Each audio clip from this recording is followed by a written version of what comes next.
Six બૌદ્ધિક સામાજિક અસરકારકતા. પહેલું કયું? પહેલું બોલો. બીજું આત્મનિર્ભરતા. ત્રીજું દિશાનું ભાન. ચોથું કેટલાક ચોક્કસ વ્યક્તિગત મૂલ્યો અને વ્યક્તિત્વનો સમાવેશ. પાંચમું આવેગિક સ્થિરતા. છઠ્ઠું બૌદ્ધિક અને સામાજિક અસરકારકતા. હવે સાતમું શું છે? શારીરિક તંદુરસ્તી. ઓકે, શારીરિક તંદુરસ્તી. પહેલું કયું? જવાબદારીનું ભાન. બીજું આત્મનિર્ભરતા. ત્રીજું દિશાનું ભાન. ચોથું કેટલાક ચોક્કસ વ્યક્તિગત મૂલ્યો અને વ્યક્તિત્વનો સમાવેશ. પાંચમું આવેગિક સ્થિરતા. છઠ્ઠું બૌદ્ધિક અને સામાજિક અસરકારકતા. સાતમું શારીરિક તંદુરસ્તી. આઠમું છે સ્વાસ્થ્ય સામાજિક જીવનનું તત્વજ્ઞાન. ઓકે, પહેલું શું છે? જવાબદારીનું ભાન. બીજું આત્મનિર્ભરતા. ત્રીજું દિશાનું ભાન. ચોથું કેટલાક ચોક્કસ વ્યક્તિગત મૂલ્યો અને વ્યક્તિત્વનો સમાવેશ. પાંચમું આવેગિક સ્થિરતા. છઠ્ઠું બૌદ્ધિક અને સામાજિક અસરકારકતા. સાતમું શારીરિક તંદુરસ્તી. આઠમું સ્વાસ્થ્ય સામાજિક જીવનનું તત્વજ્ઞાન. નવમું છે સમસ્યા ઉકેલની આંતરસૂઝ. સમસ્યા ઉકેલની આંતરસૂઝ. પહેલું શું છે? ફટાફટ બોલો. જવાબદારીનું ભાન. બીજું આત્મનિર્ભરતા. ત્રીજું દિશાનું ભાન. ચોથું કેટલાક ચોક્કસ વ્યક્તિગત મૂલ્યો અને વ્યક્તિત્વનો સમાવેશ. પાંચમું આવેગિક સ્થિરતા. છઠ્ઠું બૌદ્ધિક અને સામાજિક અસરકારકતા. સાતમું શારીરિક તંદુરસ્તી. આઠમું સ્વાસ્થ્ય સામાજિક જીવન તત્વજ્ઞાન. નવમું સમસ્યા ઉકેલની આંતરસૂઝ. દસમું છે વ્યક્તિ પોતાની જાતને ઓળખી શકે છે.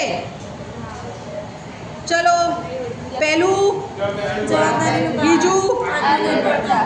ત્રીજું, દિશાનું ભાન.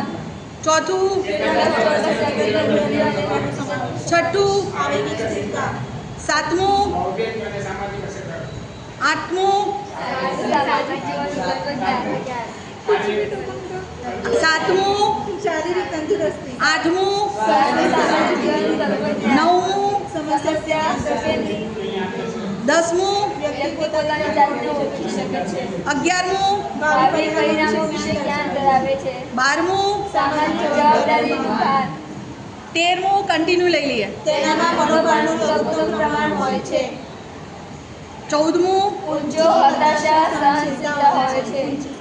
આ મગજમાં બેસાડી લેવાના પોઈન્ટ. ઓકે, ઘરે જઈને ના હોય તો 5-5 વખત લખજો, તમને યાદ રહી જશે. અત્યારે વાંચ્યા છે ને એટલે. ઓકે, આ લક્ષણોમાં પ્રમાણે જેમ વધુ ને વધુ વ્યક્તિત્વ મનોવૈજ્ઞાનિક સુખાકારી સારી હોય તેમ કહી શકાય. એટલે શું છે?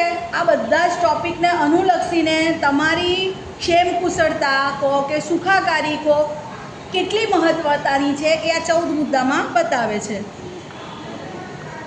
હવે એની વ્યાખ્યાઓ છે.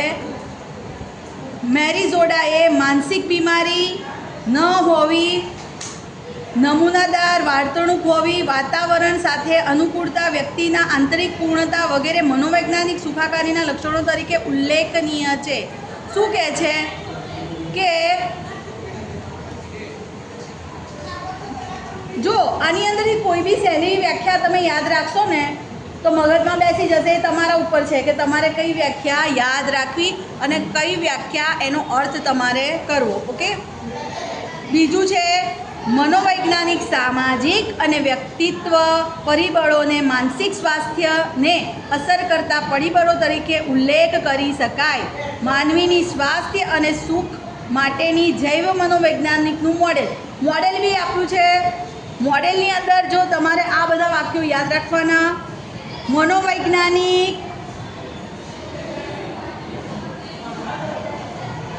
શું લખેલું છે?